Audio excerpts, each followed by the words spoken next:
Днес, 23 юни, когато професионален празник имат държавните служители, Бюрото по труда във Враца организира Ден на отворените врати.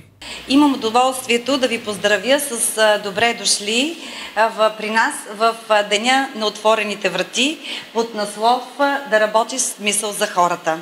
С цел популяризиране услугите, които предоставя дирекция Бюро по труда Враца като обществен посредник на пазара на труда, във връзка с Европейската година на уменията и в Деня на държавния служител 23 юни, ние решихме да обявим Ден на отворените врати.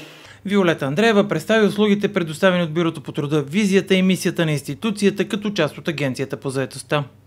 Кои сме ние? Ние сме експерти на променящия се пазар на труда. Ние помагаме и даваме своите идеи, мисли. Отворени сме към всички заинтересовани страни. Ние анализираме пазара на труда и участваме в разработване на услугите, които да отговарят на потребностите. Подкрепяме работодателите в намирането на най-подходящата за тях работници и служители, както и развиването на уменията на техните служители, създаването и адаптирането на работни места и извършването на преструктуриране. Бюрото по труда се явява и работодател и днес в Деня на отворените врати. В него се включиха ученици от Професионална гимназия по търговия и ресторантьорство, Професионална техническа гимназия и училищата Козма Теричков, Христо Ботев, Васил Кънчов и отец Паисий. Ще взема участие, защото самата концепция на това, което сме сега тук, ми прозвуча интересно. Аз искам да участвам в това мероприятие, защото искам да придобия нови знания и умения и да разбера как протича вашия работен процес.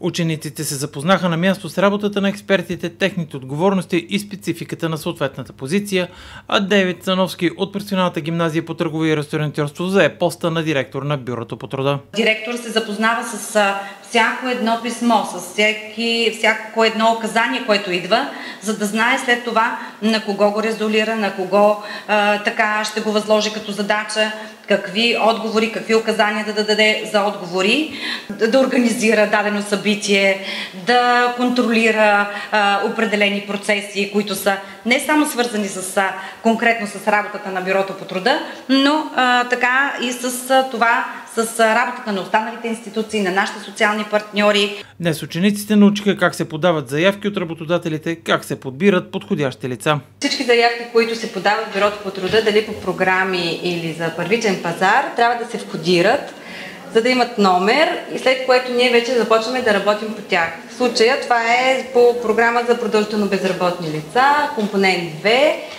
Ще я оставим да я входира, за да може ние после да я чекираме за допустимост, след което да я одобрим и да започнем вече да насочваме лица, да сключим рамков договор с случая Община Враца и да наемем лицата, за да започнат работа.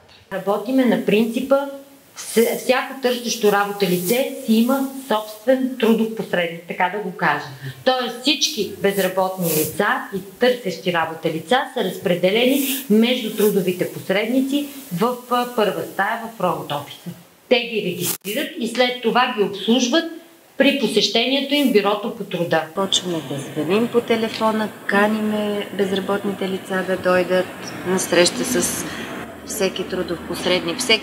Всеки служител си има клиенти, за които отговаря. Безработни лица, за които отговаря. Разделени сме по екипи и всеки си отговаря за неговия клиент, за да не се размива информацията, да разказваш днес на този служител, утре на другия и така. Всеки си отговаря за някой.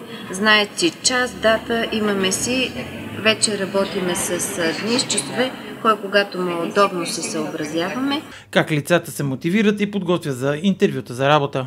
Конкурсите ни за работа също може да следиш, които са в дирекция Бюро по труда.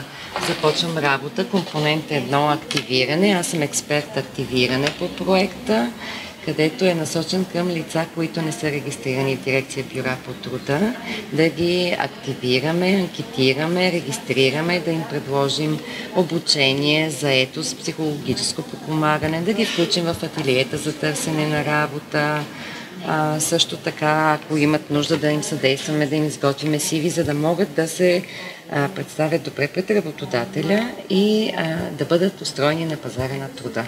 От Бюрото по труда във Враца очакват с подобни инициативи учениците да бъдат мотивирани да кандидатстват за различните позиции за работа във ведомството или да използват различните услуги, които предлага Агенцията по заетостта, да бъдат подпомогнати чрез различни европейски и национални програми, да получат допълнителна квалификация или дори да започнат малък бизнес.